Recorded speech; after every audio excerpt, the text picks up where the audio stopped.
చేసే పని సఫలమైతే ఏంటి, కాకపోతే ఏంటి, పనేమో సంపూర్ణంగా చేయాలి, క్షుణ్ణంగా చేయకుంటేనే ఏంటి.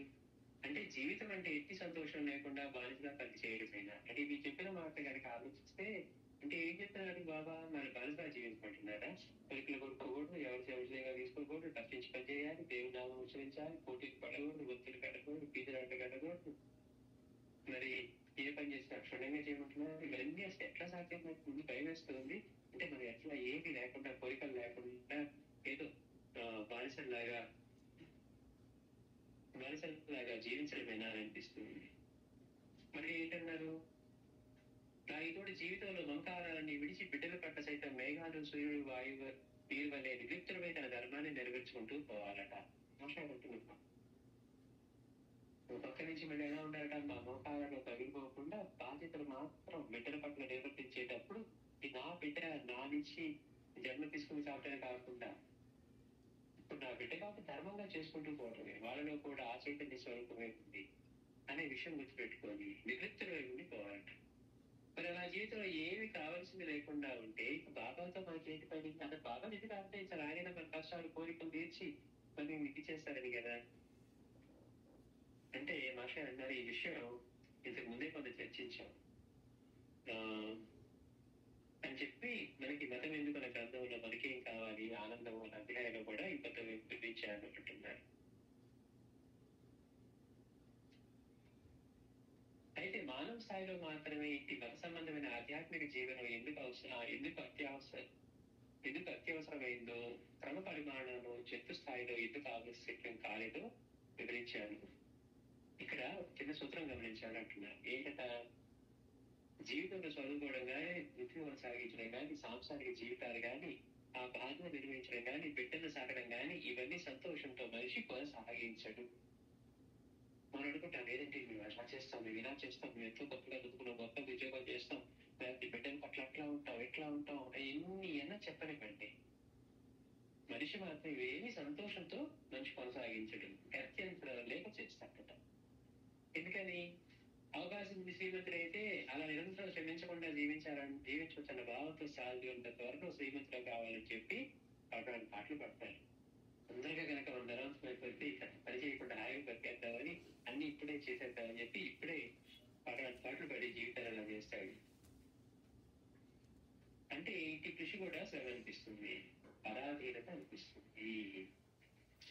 బ్రతకడం కోసం తినవలసి రావడం, తినడానికి శ్రమించడము లేక చదువుకోవడము అవసరం అవడం. నిజంగా చదువుకోకుండా ఉద్యోగాలు ఇస్తారా అనుకోండి, ఎవరైనా చదువుకునేవాడు ఉంటారా? అవునా కదా? చదువుకోకుండా మీరు చదివే అక్కర్లేదు, డిగ్రీ అక్కర్లేదు, మీరు హాయిగా ఉద్యోగం చేసేయండి. అదే వ్యవసాయం అనుకోండి, కూలి పని దానికి పెట్టి పొలం కూలి పని అంటే పొలం పని ఏదో అనుకుందాం, వ్యవసాయం చేసే పని అనుకోండి, చదువుకో పని చేయొచ్చు అంటే అన్ని అవే ఉద్యోగాలు ఉంటాయి. లేదంటే మీరు చదువుకొని వ్యవసాయం చేస్తారే అన్నారా? అంటే మాస్టర్ అంటున్నారు బ్రతకడం కోసం తినవలసి రావడం, తినడానికి శ్రమించడమో లేక చదువుకోవడమో అవసరం. శ్రమ చేసిన బతకాలి, లేదా చదువుకోవడము, దాని ద్వారా ఉద్యోగం తీసుకోవడం బతకాలి. కనుక ఇష్టమన్నా లేకుండా అలా చేయవలసి రావడంలో కూడా ప్రకృతికి సామాజిక వ్యవస్థకు బానిసత్వం. నాకు ఇష్టం లేదు కానీ నాకు తప్పదు, నా జాబ్ తెచ్చుకోవాలంటే చదువుకోవడం లేదా కష్టపడి చేయటం కావాలి. అంటే నా ఇష్టాలతో కాకుండా ఉన్న పరిస్థితులను బట్టి నేను దానికి బానిసత్వం చేస్తుంది. తన కోరికలు అనుసుకుని ధర్మాన్ని అనుసరించవలసి రావడం కూడా మరొక పరాధిత. ఇలా చేస్తాం కానీ ధర్మం ఇలా పెట్టి లాస్ట్ నేను ఎలా పడితే అలా అవుతున్నాను, ఎలా పడితే అలా వ్యవహరించాలంటున్నాను. నేను ధర్మంగా ఉండాలి అనేది మీకు ఇష్టంగా ఉంది కాదు. ధర్మం ఇలా చెప్పింది కనుక ఉండక తప్పని కనుక సమాజం ఇలా చేస్తే కంటే ధర్మంగా ఉండవలసి రావడం, సహజంగా ధర్మంగా ఉండడం కాదు. మళ్ళీ అది కూడా పరాధీనత. కోరికలన్నీ అంచుకొని ధర్మాన్ని అనుసరించవలసి రావడం. అట్టి పరాధీనత అనేది త్వరగా తప్పుకోవడానికి ఆవశ్యకమైపు వచ్చి అలా నడుచుకోవడం మరొక పరాధీనత. ఇట్లా ఇన్ని రోజుల సంపూర్ణమైన స్వేచ్ఛ కోసం, సుఖం కోసం పాటుపడవలసి రావడమే పరాధీనత. మనం ఏమనుకుంటున్నాం? పరిపూర్ణమైన స్వేచ్ఛ ఆర్థికంగాను, లేదా ఇంకో విధంగాను ఇట్లా మనకి స్వేచ్ఛ రావడం కోసం ఇప్పుడు ఇంత కష్టపడి ఇట్లా చేయడం కూడా పరాధీనతే. జీవితంలో ఒంటరితనాన్ని తప్పుకోవడం కోసం ప్రాకృతికమైన కామాన్ని నెరవేర్చుకోవాల్సి రావడం ఇంకొక పరాధీనత. ఒంటరిగా ఉండలేక మళ్ళీ ఈ కోరికలు లేకపోతే పెళ్లి, బిడ్డలు అలా మరొక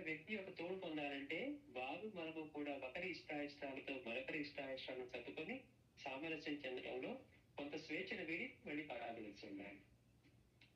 పెళ్లి చేసుకుంటారే కానీ చేసుకున్నప్పుడు ఎలా ఉన్నా మళ్ళీ కలిసి జీవించాలంటే సర్దుబాటు చేసుకోవాలి. వాళ్ళ ఇష్టాలు తగ్గట్టుగాను, మన ఇష్టాలు తగ్గట్టుగాను మళ్ళీ అక్కడ కాంప్రమైజ్ అడ్జస్ట్మెంట్ అయితే తగ్గించి మళ్ళీ కలిసి ఉంది.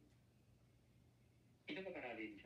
సమాజంలో సాటి వారు మరణం పొందాలంటే సాంఘికమైన సంస్కృతి ప్రభావాలు కట్టుబడాలి. ఉదాహరణకు ఒక అంతస్తు హోదాలు అనుభవించాలంటే ఇంట్లో సోఫాలు, టీవీ, ఫ్రిడ్జ్, వీడియో, రేడియో, పొచ్చుకుక్క ఇవన్నీ ఉండాలి. అంటే భాషగా ఏం చెప్తున్నారు, మనం మనకు వ్యక్తిత్వం ఏంటంటే మనం మంచిదానికి గౌరవించే వాటికంటే మన ఇంట్లో వస్తువులు లేకపోతే ఏదో ఉన్నాయని కూడా అర్పించుకోవాలి. అంటే వాటి కోసం మనం సమాజంలో మనం పొందడానికి వాటి కోసం పడే పాటలు కూడా ఇవన్నీ కూడా పరాధీనతే. ఇక ఈ దృష్టి కలిగాక అట్టి అవసరాలకు అంతుండరు. ఒకరోజు టీవీ అనుకుంటా, ఒకరోజు ఫ్రిడ్జ్ అనుకుంటా, అది కాదు ఇలా కాదు, ఇంత చిన్న హాల్ కాదు ఒక పెద్ద హాల్ ఉన్నారు అనుకుంటాం, లేకపోతే ఇంకోటి ఏదో 4-5 ఏసీలు ఉన్నారు అనుకుంటాం. అంటే ఏంటి, మన హోదా మనకి ఇట్లాంటి వాటికి అంతే ఉండదు. ఇవన్నీ కూడా పైగా అది భార్య బిడ్డలకు సంక్రమించి, ఎందుకని ఒకరికి ఉంది ఇంట్లో వాళ్ళని అందరికీ సంక్రమించి అవసరాలకు అది ఎంత శ్రద్ధతో సమకూరుస్తున్నా కానీ ఇటు కృత్రిమమైన అవసరాలను తీర్చకపోతే వారిలో వ్యతిరేక భావం ఎంత చేస్తూ ఉన్నాయి. కానీ అంటే ఇంట్లో వాళ్ళందరికీ కూడా వ్యతిరేక భావం ఇవన్నీ ఉండటం, నిత్యం ఇంట్లో వాదోపవాదాలు చెలరేగుతూ ఉంటాయి. ఇది కూడా పరాధీనతే. అంటే ఏది కూడా స్వేచ్ఛగా మనం అనుకుంటున్నాం కానీ ఇట్లా ఇంకా ఎన్నో రకాల పరాధీనలు ఎంతో శ్రీమంతుడైనా పూతిని ఆడించినట్లు ఆడిస్తాయి. మాకున్నది మాకేంటి అంటానికి లేదు. అక్కడ నుంచి పక్కన వాళ్ళు చేసి వాళ్ళకంటే తక్కువ ఉన్నామంటే అక్కడ మన ఇంట్లో ఏముంది అని అనిపిస్తుంది. ఇంకా మన స్టేటస్ పెంచుకుంటే కానీ మనకు విలువ కరెక్ట్ అనిపిస్తుంది. కనుక ఎట్లాంటి వాడైనా సరే పూతిని ఆడించినట్లు ఆడిస్తాయట. వాడికి స్వేచ్ఛ లభించేది అధికమైన పరాధీనతే. వాడికి స్వేచ్ఛ లభించేది కాదు. స్వేచ్ఛగా కాక మరింత తీవ్రమైన బానిసత్వమే. ఇలా ఉండాలనుకుంటూ ఉంటూ చేసే ప్రయత్నాలన్నీ కూడా వాడిని పరాధీనత, బానిసత్వానికి తీసుకువెళ్తూ ఉన్నాయి. సామాన్య వ్యవసాయం చేసే కూలి వంటి వాడైతే శ్రీమంతులు పెళ్లి వంటి వాడు బాగా డబ్బులో వాడు కూడా శ్రీమంతులు పెట్టి మాట్లాడారు పెళ్లి వాళ్ళకి వాడుతున్నారు. వ్యవసాయం చేసేవాడు ఏంటంటే మొదటి వాడు కొద్ది రకాల పరాధీనతలు ప్రముఖంగా ప్రకృతికి మాత్రమే తలబుగితే, ఇంకా ఈ వ్యవసాయం చేసేవాడు ప్రకృతికి మాత్రమే వస్తాడు. భూమి సారంగా ఉండాలి, సమయానికి వర్షాలు పడాలి, ఇలాంటివన్నీ ప్రకృతి నుంచి సహకారం కోసం దాని మీద ఆధారపడితే రెండో వాడు మాత్రం ఈ మరెన్నో రకాల పరాధీనతకు బానిస అవుతారు. మొదటి వాడు కొంతైనా సొంత నిర్ణయంతో పనిచేసే స్వేచ్ఛాజీవి. తనకున్నది చాలనుకున్నప్పుడు పని మానేసి విశ్రమించవచ్చు. రెండో వాడు అలా కాదు. ఒక వంద తనకున్న ధనమంతా పోతే ఏం చేయాలన్న భయం పిశాచాల హృదయాన్ని పట్టి తీస్తూ ఉంటుంది. మొదటి వాడికి ఆ భయం ఉంటుంది. ఎప్పుడు ఉంటుంది భయం? అయ్యో మన దగ్గర ఉంది పోతే చాలకపోతే అని మనకి అనిపిస్తుంది. ఉంటేనే కదా వెళ్ళి అనిపించేది. లేకపోతే డబ్బులు అనుకోండి ఎక్కడ దాచాలనిపిస్తుంది, ఉంటేనే ఎక్కడ దాచాలనిపిస్తుంది, ఇది ఎట్లా జాగ్రత్త అనిపిస్తుంది, ఎట్లా పెంచాలనిపిస్తుంది, దేంట్లో ఇన్వెస్ట్ చేద్దాం అనిపిస్తుంది. లేదనుకోండి ప్రసాదంగా కూడా తింటాడు, రేపు చదువు నేను చూసుకున్నాను అంటాడు, హాయిగా ఉంటాడు. మీరు ఉన్న కాడి నుంచి నిద్ర కూడా పోలేడు. కనుక అది పిశాచాల పడుకొని భయం పీడిస్తూ ఉందండి. అంటే పరిస్థితి ఎదుర్కోవడానికి తనకు వారందరికీ అంతవరకు ఎక్కువ నిలవడించాలని కాపాడుతుంది. ఇంకా మనం సంపాదిస్తే ఎక్కువ పెడితే మన వాళ్ళకి బాగుంటుంది చెప్పి నిలవనుంచాలని పాటుపడతారు. అట్టి కృషి ఎందరికో ఎన్నో రకాల పరాధీనత చెంది వారిని సంతృప్తి పరుస్తూ ఉండవలసినటువంటి గతిని కల్పిస్తుంది. ఎంతసేపటికి సుఖమన్న ఆశ అతని అంతకంతకు సుఖరహితాన్ని చేస్తుంది. అంటే మన సుఖం కోసం ప్రయత్నం చేసేది బాగా తీసి పక్కన పెడదాం. తర్వాత మనకి పర్యటన అన్నాడు కదా ముందు, అసలు మనిషి జీవితం ఎలా ఉంటుంది, సమాజంలో ఎంత పరాధీనత, ప్రతి ఒక్కటి చదువుకోవడం దగ్గర నుంచి కరెక్ట్ దగ్గర నుంచి ఎలా ఉండాలనేది, స్వేచ్ఛ దగ్గర నుంచి ధర్మంగా ఉండాలని బలవంతంగా నాకు ఇష్టం వచ్చినట్టు ఉండాలనుకున్నాం. కానీ అలా ధర్మంగా ఉండకపోతే సమాజంలో ఎలా పడితే అలా ఉండాలనుకున్నాను. హోదా, ఒంటరితనాలని, పెళ్లి అంటే చదువుకోవడం, వాడి పిల్లలు వాళ్ళు పెంచాల్సిన బాధ్యత, మళ్ళీ అక్కడ పరాధీనత, వాళ్ళకి కావాల్సిన ఏర్పరిచిన నువ్వు కొంచెమే చేసావు, వాళ్ళ ఇంట్లో ఎక్కువనే మనతో తక్కువ ఉన్నాయని ఎప్పుడు వాడు గొడవ పడతాం, ఇంట్లో ఇన్స్ట్రుమెంట్స్ రావడం, ఎన్ని రకాలుగా చేసినా ఎంత శ్రీమంతుడైనా వాడి స్థాయిలో వాడికి అటువంటి సమస్యలు ఉంటూనే ఉంటాయి అంటున్నారు. అంటే మనిషి అంతకంతకు స్వేచ్ఛ కోసం చేసి పాటుపడే దానిలో వాడికి ఇంకా ఇంకా స్వేచ్ఛ దొరకకపోగా పరాధీనత చెంది సమాజంలో కొట్టుకుంటూ ఉంటాడు అంటున్నారు మాస్టర్ గారు. ఎంత ఉన్నా గానీ ఇది సాగిపోతే, ఇది పడిపోతే, ఇది తగ్గిపోతే మన పరిస్థితి ఏంటి? చూడండి మనం అనుకుంటాం. కానీ నిజం కొంతమంది పేదవాళ్ళు ఉంటారు. వాళ్ళకి నిలువలేవి ఉండవు. ఈ నెల ఇప్పుడు చేసుకునే వస్తే తింటారు. తర్వాత మళ్ళీ వచ్చిన తర్వాత నెల మళ్ళీ అప్పుడు వస్తే తింటారు. అయినా కానీ వాళ్ళు సుఖంగానే ఉంటారు. మనం మాత్రం కొంచెం ఉండగా నుంచి అయ్యో ఇదే సంవత్సరం ఎలా ఉండిపోతుంది, ఆ పైన ఎలా ఉండిపోతుంది కుట్టసాడుతూ ఉంటాం. అందుకని మహర్షి అన్నారు, ఎంతసేపటికి సుఖమన్న ఆశ, సుఖం పొందుతాం అనుకునేటువంటి ఆశ అతడిని అంతకంతకు స్వేచ్ఛ సుఖరహితం చేస్తుంది. స్వేచ్ఛ లేకుండాను సుఖాన్ని లేకుండానే చేస్తూ ఉంది. జీవితం అంతా ఇలానే గడిచి అట్టి దిగులతోనే మరణించవలసి వస్తుంది. తెలియక మన వాళ్ళు అనుకుంటారు, ఏముందండి ఇవన్నీ ఎందుకు మనకి హాయిగా, ఏ తక్కువ మనకి. కానీ ఈ విషయం నేను లోతుకెళ్ళి చదువు కదా, నేను అన్ని నా జీవితంలో చివరి అంటూ ఉంటాను. నేను నా కోసం ఏం చేసుకున్నదండి, పిల్లల కోసం చేశాను, భార్య కోసం చేశాను, భర్త కోసం చేశాను, తమ్ముడు కోసం, ఏదో ఒకటి ఇవన్నీ చెప్తూ ఉన్నామంటే అర్థం ఏంటి, చివరిలో రేగా చదువుతూ ఉన్నాం. అప్పుడు దాకా మనం ఏమనుకుంటున్నాం, స్వేచ్ఛ లేకుండా పరాధీనతతో జీవిస్తూ ఉన్నా మనం ఏదో ఘనంగా జీవిస్తూ ఉన్నాం, గొప్పగా జీవిస్తున్నాం. మీరు అన్నదే ఏం చేయకపోయినా నేను బాగానే ఉన్నాను కదా అని. మరి ఇదంతా అందులోకి వస్తుంది. నేనే పారాయణ చేయలేదు, నేను అడగలేదు, ఇవ్వలేదు అంటూ ఉన్నాం. కానీ ఏం చేస్తున్నాం, జీవితం అంతా కూడా స్వేచ్ఛ లేకుండా బానిసత్వంతో జీవిస్తూ ఉన్నాం. జీవితం అంతా ఇలానే గడిచి అతి దిగులతోనే మరణించవలసి వస్తుంది. చివరిదాకా విడిపోయే వరకు అంతే కదా. ఇంతటికి మూలం కావాలి అన్న కోరికలే. అలా ఉండాలి, ఇలా ఉండాలి, మనకి ఇన్ని కావాలి, అన్ని కావాలి, బిడ్డలకి నెలకు పెట్టాలి, మనం అవి పొందాలి, ఇంట్లో ఇన్ని వచ్చాలి, అవి ఖర్చుకోవాలి, ఎక్కువ ఉంటే ఇంకా మనం ఇబ్బంది లేకుండా ఉంటాం. ఏదైనా ఇవన్నీ ఏమి కావాలి అన్న కోరికలే. అందుకని ఇంతటికి మూలం కావాలి అనే కోరికలే. దీనంతటికి మూలం మనిషి ఒక ప్రకృతి సత్యాన్ని గుర్తించకపోవడమే. ఏంటది అంటే జీవనాన్ని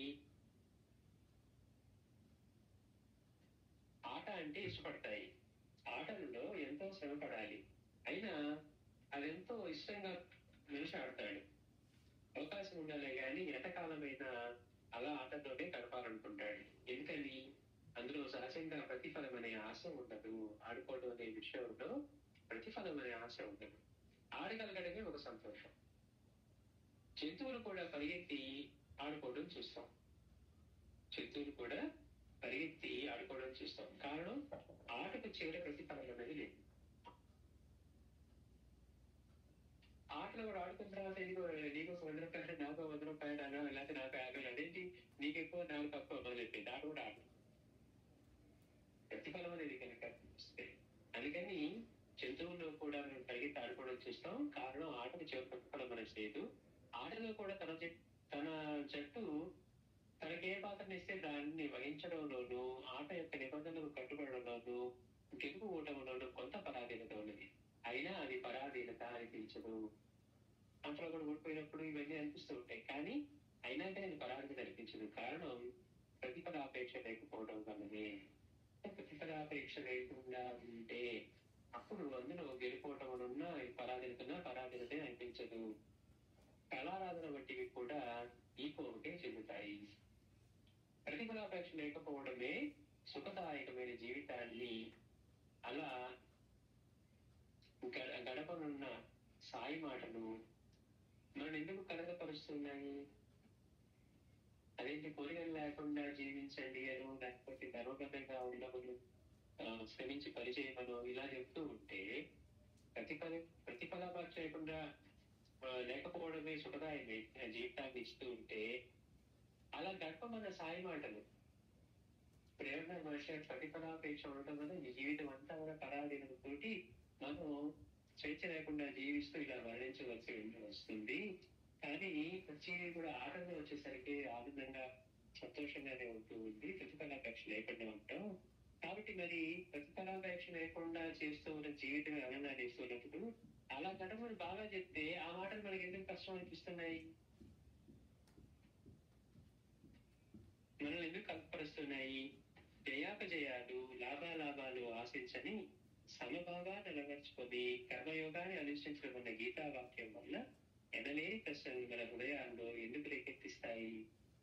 మరి మనం ఎక్కడ చేస్తామండి, మనం అలా ఏం చేయగలమండి, మనవని ఎక్కడ ఉంటుందండి, బాబాయ్ దీన్ని మరీ ఇంత కఠినంగా చెప్పారు, ఇలా మనకి ఎందుకు అనిపిస్తూ ఉన్నాయి? అది సహజ జీవన విధానం అని విధానం ఒక ప్రత్యేకమైన సాధన ఎందుకైంది? మానవుడు నాగరికత ప్రభావం వల్ల పైన గ్రహించిన భావాలు ఏర్పరచుకొని కృత్రిమమైన అవసరాలను కల్పించుకున్నాడు. ఎందుకు ఇవన్నీ మనకి రాయాయి అంటే, ఇందాక మనం చెప్పిన ఫలాదినంతటికి కారణం కూడా సహజత్వం నుంచి పక్కకు వచ్చి ఆర్టిఫిషియల్ అన్ని నీడ్స్ అన్నింటినీ మనం ఏర్పరచుకొని, అంటే మనకు అవసరం ఉన్నా లేకపోయినా. ఇంకా మాస్టర్ అన్నారు, అది సహజ జీవన విధానం అవ్వక ప్రత్యేకమైన సాధన ఎందుకైంది? మానవుడు నాగరికత ప్రభావం వల్ల, అంటే ఇప్పుడున్న ఈ డెవలప్డ్ సివిలైజేషన్ దీని ఎఫెక్ట్ వల్ల పైన గ్రహించిన భావాలను ఏర్పరచుకొని కృత్రిమమైన, అంటే ఆర్టిఫిషియల్ అవసరాలను ఏర్పరచుకున్నాడు. ప్రాకృతికమైన అవసరాలు మన పెద్దలు చెప్పిన 4 పురుషార్థాలే. ఏంటవి? ధర్మార్థ కామ మోక్షాలే మనకి కావాల్సినవి, అవే మనం పొందవలసింది. నిజమైన అవసరాలు అవే అంటే ప్రాకృతికమైన అవసరాలు. అది ఎలాగో చూద్దాం. మొదటిది ధర్మం. సరిగా అర్థం కాకపోతే ఇది వాస్తవం అనిపించదు. ధర్మార్థ కామ మోక్షాల్లో ఆ 4 పురుషార్థాల్లో మొదటిది ఏంటది? మనకి ధర్మం. సరిగ్గా అర్థం కాకపోతే ఇది వాస్తవం అనిపించదు. తిండి, గుడ్డ, ఇల్లు ప్రధానమైన అవసరాలు, కానీ ధర్మం ఎలా అవసరం? మన మనిషి జీవించాలంటే ఏం అవసరం అండి? మనం ఏమంటాం? తిండి, గుడ్డ, ఇల్లు ఉండాలంటే మరి ఇల్లు ఉండాలి, మనం తినడానికి ధరించడానికి వస్త్రం కావాలి. కాబట్టి తిండి, గుడ్డ, ఇల్లు ఇవి ప్రధానమైన అవసరాలు అయ్యాయి. కానీ మీరేమో ధర్మార్థ కామ మోక్షాలను మీరు చెప్తున్నారు. ఇది ఎలా ధర్మం ఎలా ఇదవుతుంది? ఇవి ముందు చెప్పాలి కానీ ధర్మం ఆచరించమని చెప్పవచ్చు. కానీ తిండి గుడ్డ లభించాక ధర్మం ఆచరించని చెప్పవచ్చు. కానీ ధర్మమే ముందని ఎట్లా చెప్తున్నారు? ధర్మార్థ కామ మోక్షాలు ముందు ధర్మం చెప్తున్నారు. మనకు కావాల్సిన మొదటి తిండి గుడ్డ ఇల్లు కదా. ఈ ఉన్న తర్వాత కదా మనం ధర్మం ఆచరించగలిగేది.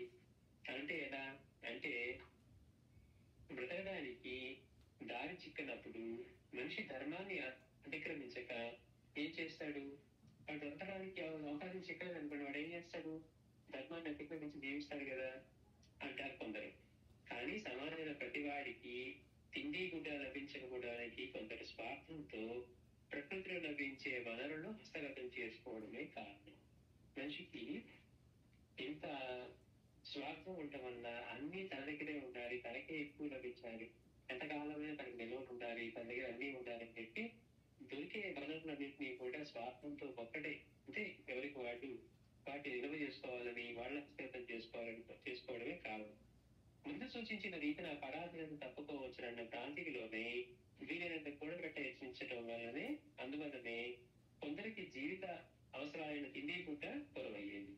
అంటే మనం ఇందాక చెప్పుకున్నట్టుగా మాస్టారు, ప్రతి ఒక్కటి మన దగ్గర ఎక్కువ నిల్వ చేసుకుంటే అన్ని మనం ఇవ్వచ్చు, లేదా మనం సంతోషంగా ఉండవచ్చు, లేకపోతే మన దగ్గర ముందు కష్టపడకుండా ఉండవచ్చు అని అనుకుని అన్ని నిల్వ చేసుకోవడం వల్ల, కానీ అన్ని మన దగ్గర ఉంచుకోవాలని చేసిన ఆ ప్రయత్నం వల్ల ఇవన్నీ కూడా ఆ పరాధీనం తప్పుకోవాల్సిన ప్రాంతిలోనే వీలైనంత కూడబెట్టి వెచ్చించడం వల్లనే కొందరికి జీవిత అవసరాలను తిండి గుండా కొరవయ్యింది.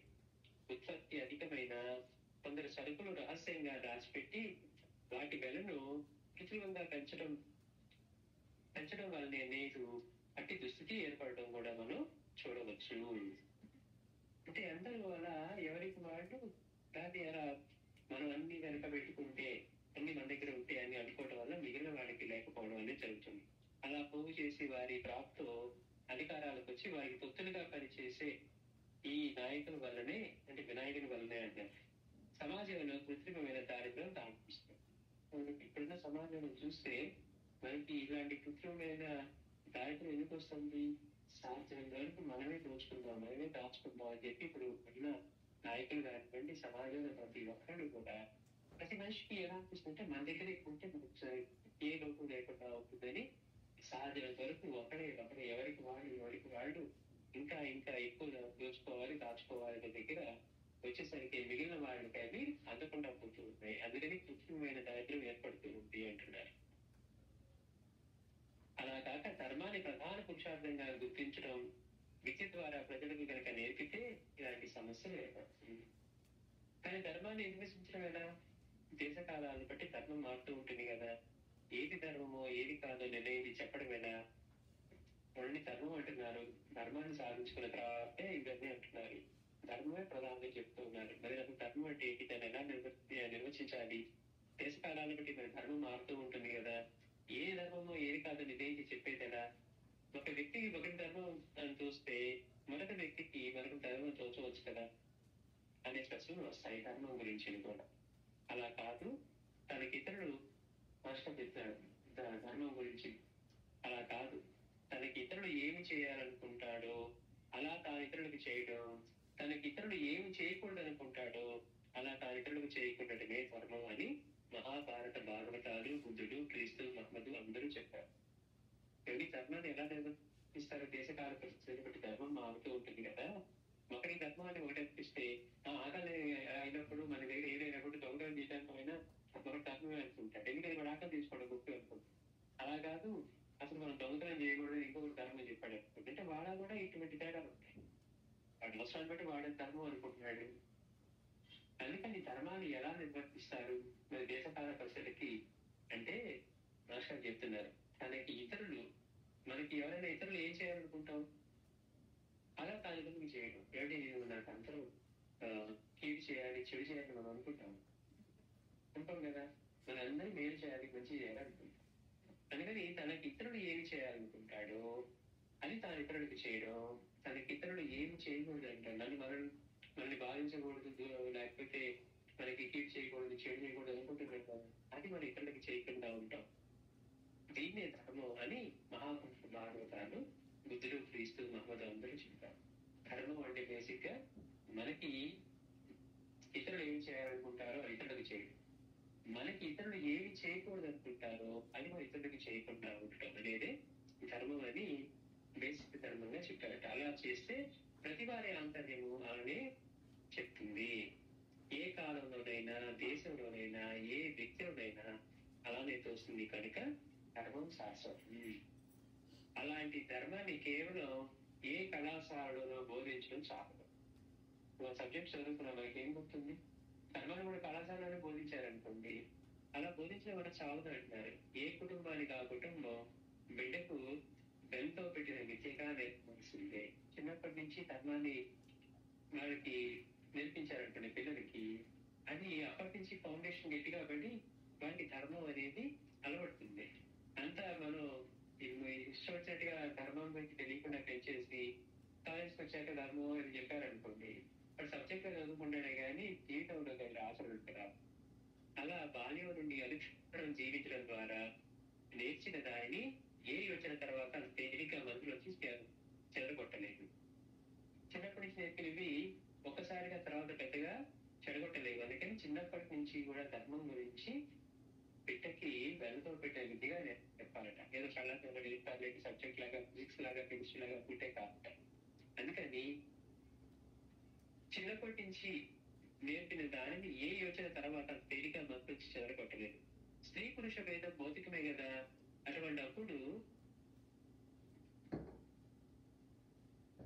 స్త్రీ పురుష భేదం భౌతికమే కదా, అటువంటిప్పుడు దాంపత్యానికి వరుసల వాయులు పాటించనక్కర్లేదు అని ఎందరు చెప్పినా చెప్పేవాడు కూడా అలా ప్రవర్తించడానికి కష్టం.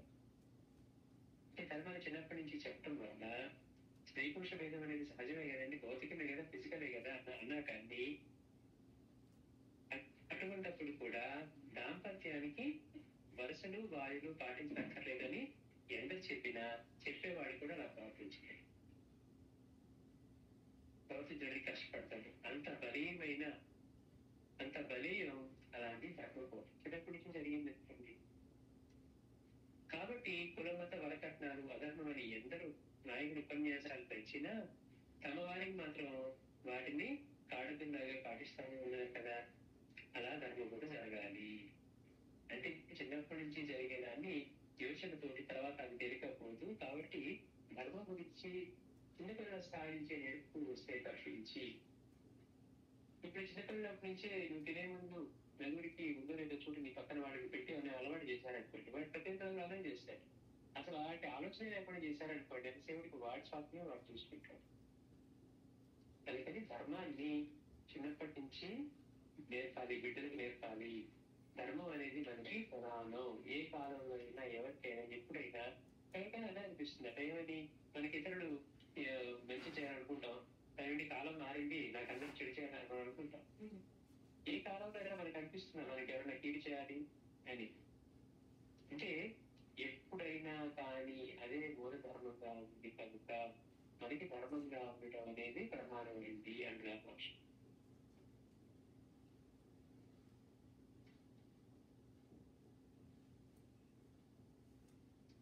అది మనం అనుకున్నంత కష్టం కాదు. మనిషికి మేధస్సు, బుద్ధిశక్తి ఉన్నాయి కనుక ఎవరు ఆలోచించినా అది అర్థమవుతుంది. మన ధర్మం గురించి ఆలోచన లేదనుకోండి, మనకి ఎందుకంటే ఇవన్నీ మనకు అనిపిస్తుంది. కానీ మన పట్ల ఇలా జరుగుతున్నప్పుడు అప్పుడు అనిపిస్తుంది, అయ్యో ఈ బట్టి తెలియకపోవడం ఇంత అన్యాయంగా చేశారని అనిపిస్తుంది. అందుకని మనం అనుకున్నంత కష్టం కాదు. మనిషి మేధస్సు, బుద్ధిశక్తి ఉన్నాయి కనుక ఎవరు ఆలోచించినా అది అర్థమవుతుంది. అంతేకాక మనిషి సంఘజీవి. సాటి వారితో సామరస్యం, ప్రేమానుబంధాలు ఏర్పరచుకుని చూడటం వాడి నైజం. మనిషి ఒంటరిగా ఉండలేడు కదా, సంఘజీవి. నలుగురిలో ఉన్నప్పుడు వాడికి ఎలా ఉండాలి అంటే వారిలో సామరస్యంతోటి, మనుషులతోటి అట్లాగే ప్రేమానుబంధాలు ఏర్పరచుకుని జీవించడం చూడటం వాడి నైజం. కృత్రిమమైన నేటి నాగరికత ప్రభావం వాడికి విరుద్ధమైన ఆచరణ ఉగ్గుపాలతో నేర్పబట్టే నేటి ధర్మాన్ని ప్రధాన పురుషార్థంగా గుర్తించడం కష్టమవుతుంది అంటున్నారు. అంటే మనకి ధర్మం అనేది ఎందుకు ముఖ్యమవుతుంది? ధర్మాన్ని మనకి చిన్నప్పటి నుంచి అలవాటు చేయకపోవటం వల్ల, ఈ రోజు ఉన్న సులభమైనటువంటి ఈ కల్చర్ వల్ల, వీటి వల్ల ధర్మం అసలు ఇది ప్రధాన కారణం స్థితికి తీసుకెళ్ళిపోయారు అనమాట. నలుగురిలో ఉన్నప్పుడు నలుగురితో సామరస్యంగా ఉండటం, ప్రేమానుబంధాలతో ఉండటం, సమాజంలో అందరితో ఇలా ఉండటం అనేది అవసరం అవుతుంది. ఇది కనుక యోచిస్తే ఎవరికైనా అర్థమవుతుంది అని రష్యా చేస్తారంట. ఇది ప్రారంభిస్తున్నాను. శ్రీ సచిదానంద సద్గురు సాయినాథ్ మహారాజ్.